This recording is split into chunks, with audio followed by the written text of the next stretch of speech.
wabarakatuh. Waalaikumsalam warahmatullahi wabarakatuh. Bismillah, alhamdulillah, alhamdulillahilladzi faddala bani Adam bil ilmi wal kalam. Salatu wassalamu ala sayyidil anam, Muhammadin wa ala alihi wa ashabihi alladzi nurul dhalim. Subhanaka la ilma lana illa ma'allamtana innaka antal alimul hakim. Rabbi shrah li sadri wa yassir li amri wa hlul 'uqdatam min lisani yafqahu qawli. Rabbi zidni ilma warzuqni fahman. Rahmatika ya arhamar rahimin. Ridailah wali syafaati Rasulillah wali kulli niyatin as-salihah al-Fatihah.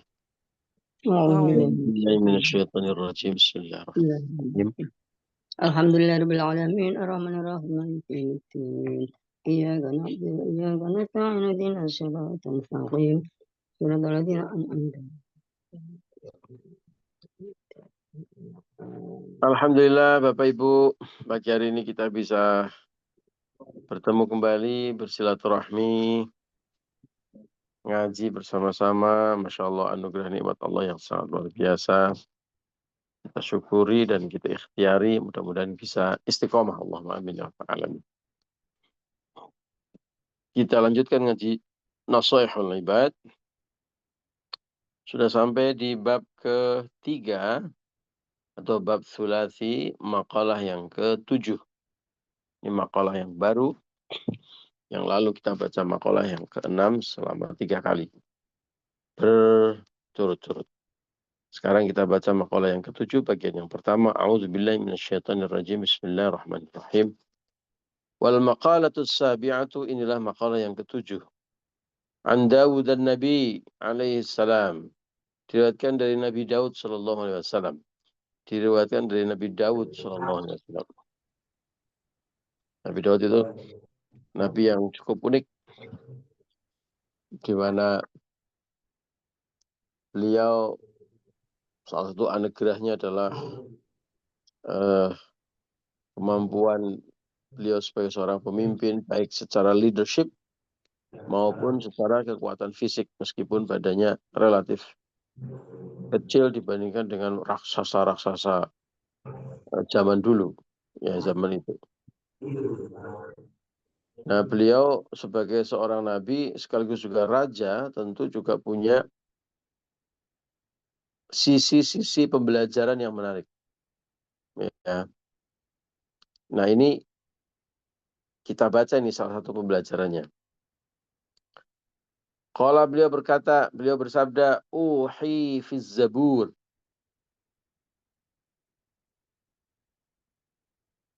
Sesungguhnya telah diwahyukan kepadaku. Dan itu termaktub dalam kitab Zabur. Wahuwa, dan kitab Zabur itu adalah kitabun unzila alaihi. Kitab yang diturunkan Allah kepada beliau.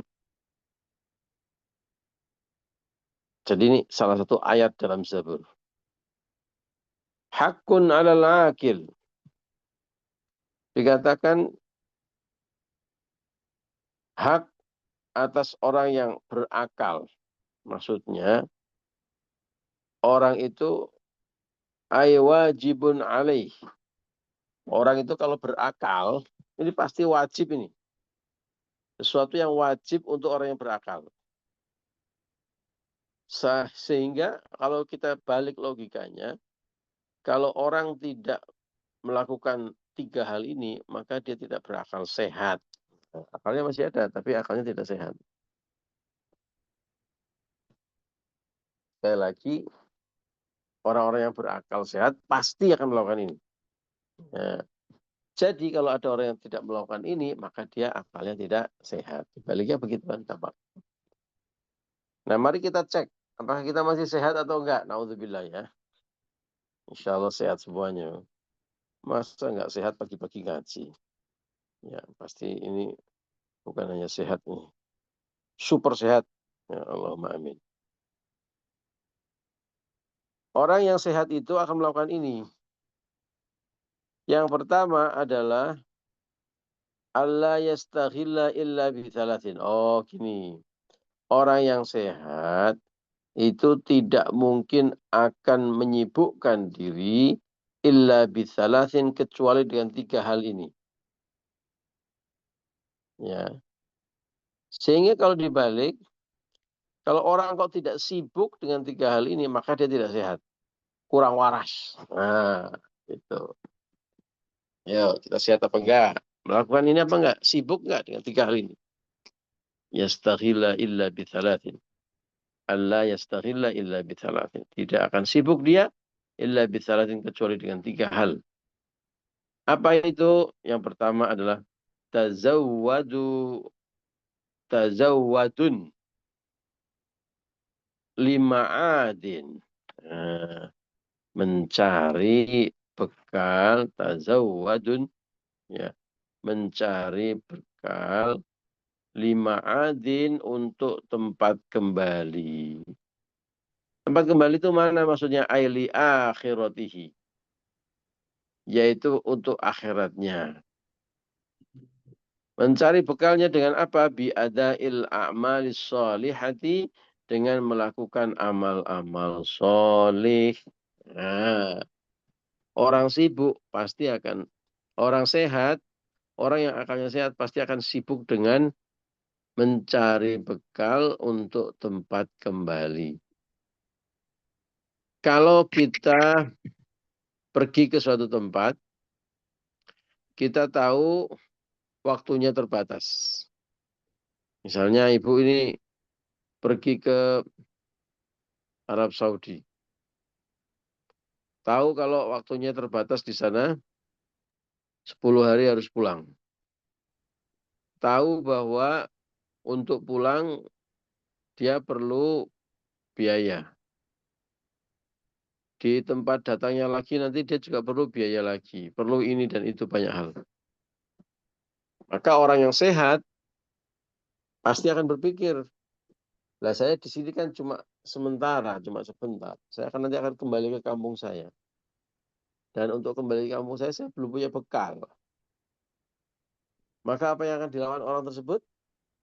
Dia akan sibuk mencari bekal untuk saat dia nanti pulang. Ya kan?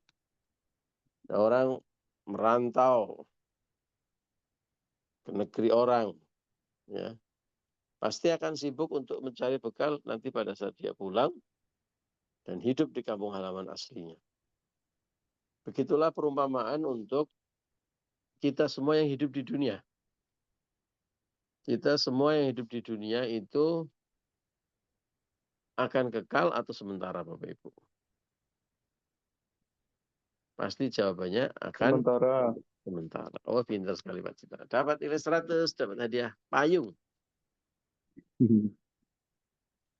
Nah, kalau sementara berarti ada tempat yang kekal dong. Pulangnya kemana? Akhirat jawabannya. Nah, kalau kita sudah sadar konsepnya bahwa kita ini hanya hidup sebentar dan pasti akan balik ke akhirat, ya pasti akan sibuk mencari bekal. Orang mau umroh sebentar aja bekalnya 2 tas besar.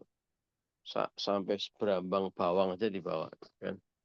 Apalagi kita mau pulang ke tempat yang dimana kelak nanti kita hidup selama-lamanya di situ. Ya. Pasti seharusnya kita mencari bekal yang banyak. Ya. Agar nanti hidupnya di sana enak. Ya. Bekal yang banyak itulah dalam konteks kehidupan akhirat namanya adail a'malis sholihat, melakukan atau mengerjakan amal-amal sholih. Bekalnya bukan berambang bawang, bekalnya bukan beras yang banyak, bekalnya bukan kartu kredit, ya. Bekalnya adalah amal sholih. Karena apa? Hanya amal sholih yang bisa dinikmati kelak di akhirat. Kalau bukan amal sholih, hanya bisa kita nikmati di dunia saja. Ya, padahal dunia saja ya sementara dan sebentar saja. Ya.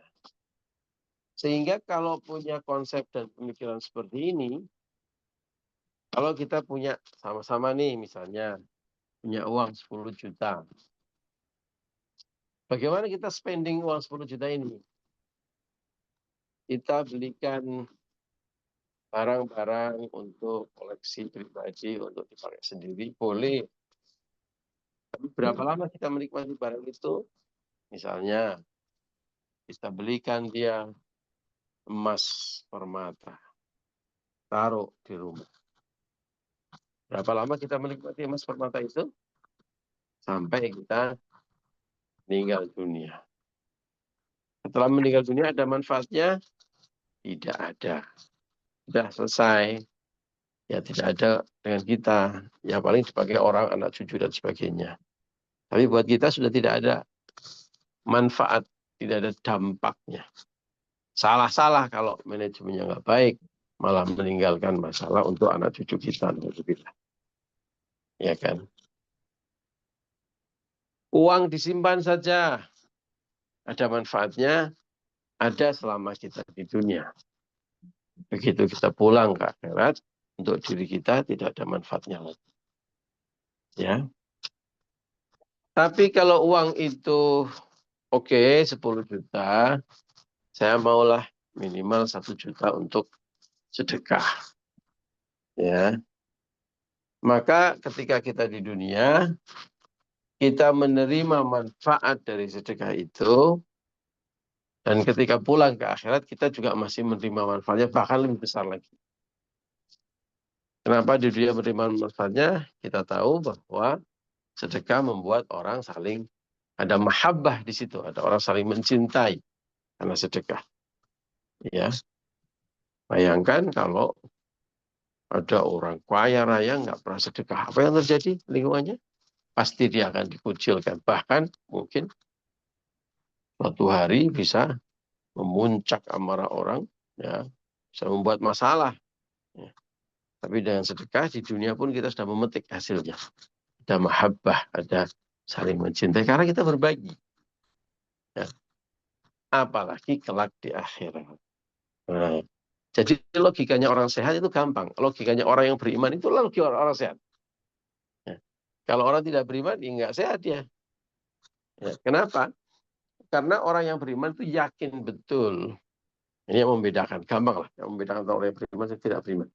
Yakin nggak dengan kehidupan esok setelah kehidupan dunia ini? Ya. Kalau teori aja Pak itu Pak. Nanti memang Bapak pernah hidup sesudah mati. Bapak pernah mengalami akhirat. Itu bukan soal teori, bro. Itu iman namanya. Keyakinan. Yakin atau tidak? Ya lu kalau nggak yakin ya udah, hiduplah dengan keyakinanmu. Ya.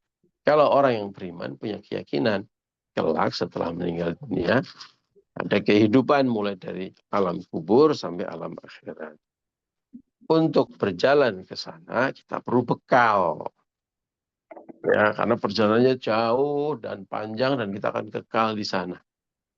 Nah, bekal itu harus kita kumpul sekarang sampai ajal menjemput kita. Selesai ajal, selesai untuk waktu untuk mencari bekal. Ajalnya kapan kita nggak tahu. Karena kita nggak tahu, ya mumpung masih diberi kesempatan, ya harus kita maksimalkan. Kita manfaatkan dengan baik. Jangan disia-siakan. Cari bekal yang banyak. Itulah mengapa kalau orang sehat, logikanya sehat, akan sibuk untuk mencari bekal. Perjalanan yang panjang itu. Ya, bukan hanya untuk dipakai hari ini. Bekal apa yang bisa dibawa? Semata-mata hanya amal solih. Nah, kalau mau, itu logika dasar orang yang beriman, orang yang sehat. Ya, kalau sudah dari awal nggak beriman, ya sudah sakarepmu. Ya, itu urusanmu. Bukan urusanmu. Itu urusanmu. Nggak percaya, Pak? Ya sudah. Berarti ini kan soal iman sama tidak beriman. Ya, nah orang yang beriman logika dasarnya seperti itu, akal pikiran sehatnya itu begitu. Ya, nah sekarang kemudian bagaimana kita menjadi lebih smart? Nah, ya kan, udah tahu logika dasarnya begitu kan? Sekarang kita harus lebih cerdas. Ya, cerdas itu seperti kalau di dunia itu smart investment, investasi yang pintar. Investasi yang pintar itu misalnya gini, saya punya uang 10.000 nih, ya, saya pakai buat apa ini? Ini kalau smart investment ya. Saya pakai buat kulaan beras, lalu saya jual. Saya pakai beli pulsa, lalu nanti saya akan jualan di medsos. Ya. Saya akan pakai untuk beli baju, lalu saya jual lagi. Atau saya titipin untuk beli saham. Wah, saham 10.000. Atau saya mau titipin warung tetangga. Nanti kalau ada itu pilihan investasi. Dengan modal yang sama, semakin pintar, semakin smart orang, maka dia akan semakin mencari tempat di mana uang itu bisa menghasilkan uang yang lebih banyak. Nah, ya, apakah mau buka warung, apakah mau buka apa namanya biro umroh, apakah mau untuk bertani, gitu. Nah itu pilihan investasi. Ya. Nah, pilihan investasi apa yang paling dahsyat kalau kita mau mencari bekal akhirat? Tentu kita sudah sama-sama tahu ya, hadis yang sangat populer. Ada 3 amal yang pahalanya terus mengalir, bahkan sampai kita meninggal dunia. Jadi, kalau dalam istilah investasi dunia kan ada, kita tidur, uang bekerja untuk kita. Wah, itu bahasanya para investor. Kan. Para investor itu nggak perlu nyangkul untuk dapat hasil 50.000 hari ini. Ya.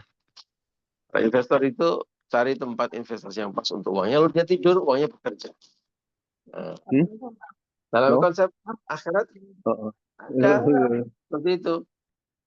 Cari investasi yang cerdas. Di antaranya adalah ada loh ya amal solih yang kita lakukan hari ini, returnnya pahalanya begitu besar, ya. Hebatnya lagi kita tidur itu terus berpahala. Ya. Kalau kan ada amal-amal yang kalau kita nggak lakukan ya sudah selesai. Tapi ini ada yang kita sudah selesai beramal solihnya, maksudnya sudah dilakukan, tapi pahalanya terus mengalir. Ya, baik pahala dunia maupun pahala akhirat. Bahkan kalau kita sudah meninggal dunia, ya, pahalanya itu terus masih ngacir aja. Ya, terus dapat pahala. Padahal kita sudah meninggal dunia. Apa itu? 3 amal solih yang terus pahalanya mengalir meskipun kita sudah meninggal dunia. Padahal idza mata ibnu Adam in qata'a amalu. Kalau sudah meninggal selesai amalnya. Ya. Tapi ada illa bisalasin, kecuali 3 hal. Ada nih yang kita meninggal dunia tapi pahalanya terus mengalir. Apa itu? Kita tentu sama-sama sudah hafal. Sedekah jariyah. Sedekah yang manfaatnya terus mengalir. Itu pahalanya sudah sangat besar, nggak putus-putus. Ya, sedekah yang pahalanya terus mengalir. Terus apalagi ilmu yang bermanfaat. Kenapa sedekah jariyah? Karena meskipun kita sudah meninggal, apa yang kita sedekahkan masih memberikan manfaat. Sedekah untuk masjid, sedekah jariyah untuk pesantren, sedekah jariyah untuk kepentingan umum, membangun sumur, membangun jalan raya, membangun fasilitas-fasilitas yang dipakai. Terus menerus, meskipun kita meninggal masih dipakai terus. Wah, itu dahsyat. Pahalanya terus. Yang kedua, ilmu yang bermanfaat. Sekali kita mengajarkan sesuatu kepada orang, mengajarkan ilmu, orang itu menerima, lalu diamalkan. Oh, itu pahalanya terus mengalir, meskipun kita sudah meninggal dunia. Bapak Ibu pernah mengajarkan, gimana nih cara jualan yang baik? Bagaimana nih cara wudhu, baca Quran? Ya, ngajarin ini Ustadz Sungkono, ngajarin bagaimana cara menghafal Al-Quran. Dipakai oleh Bapak Ibu, diamalkan. Itu namanya ilmunya manfaat. Terus diamalkan seumur hidup. Waduh, pahalanya terus. Alhamdulillah, bukan aduh ya. Pahalanya terus mengalir. Dipraktekkan lagi, diajarkan lagi kepada orang. Maka terjadilah multi level pahala. Wah, ya. Orang yang mengajarkan. Misalnya ini ada ustazah atau bunyai isti'anah. Mengajarkan ilmu yang diajarkan oleh gurunya. Ustazah dapat pahala, punya dapat pahala. Gurunya punya istiadat juga dapat pahala. Terus mengalir. Indah sekali ya. Ilmu yang bermanfaat. Ya. Alhamdulillah. Iya, makanya sinauso saya ini nol kontrol. Ya, nol kontrol tau nggak Bapak Ibu? Ya, nol kontrol itu nol besar. Ya, tapi disuruh diminta ngaji, wah semangat sekali. Meskipun saya bukan orang yang berilmu tinggi, tapi mudah-mudahan yang sederhana-sederhana ini ada manfaatnya sehingga menjadi investasi cerdas kita semuanya. Ya. Makanya Bapak Ibu, ayo balighu anni walau ayat, sampaikan apapun yang datang dari aku Rasul maksudnya, walau ayat meskipun cuma satu ayat. Itu jadi investasi jangka panjang kita, investasi cerdas. Karena itu nyantol, ilmunya manfaat, wah dahsyat itu. Pahalanya mengalir terus ke rekening pahala kita. Yang ketiga, kita juga pasti sama-sama paham sudah ya, pahala solih yang terus mengalir pahalanya apa? Waladun solih yad'ulah. Seorang anak yang soleh, solihah mendoakan kedua orang tuanya. Itu juga pahalanya terus mengalir.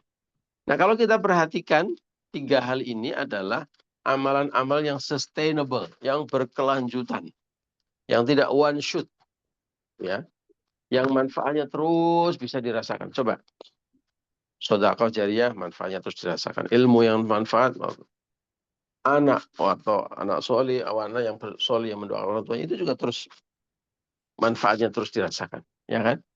Jadi kalau kita beramal soleh, pahalanya, manfaatnya terus mengalir, maka pahalanya juga terus mengalir.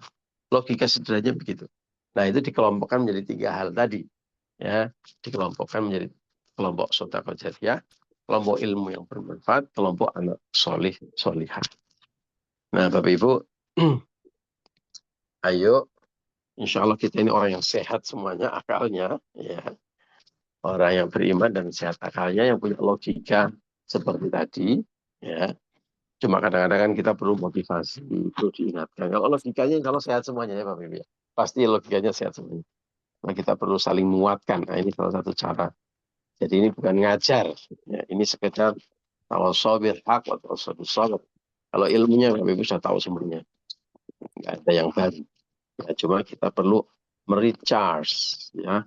Handphone aja baterainya habis perlu dicas, ya kan? Kita ini nggak makan sehari aja lemes, perlu dicas.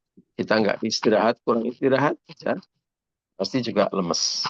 Nah, makanya keimanan kita juga harus dicas. Salah satunya dengan ngaji seperti ini, tawassaw bil haq wa tawassaw bis sabr. Ya, mudah-mudahan kita yang menjadi bagian orang yang beriman, insya Allah berakal yang sehat, ya, refresh kembali, lalu kemudian kita tawassaw bil haq wa tawassaw bis sabr, dan fastabiqul khairat, berlomba-lomba dalam kebaikan, mencari bekal sebanyak-banyaknya. Teman-teman kita menjadi motivasi, saling mengingatkan, ya, dan diajak berlomba-lomba dalam kebaikan. Ayo, sudah berapa juz? Ayo sedekah, sudah berapa banyak sedekahmu?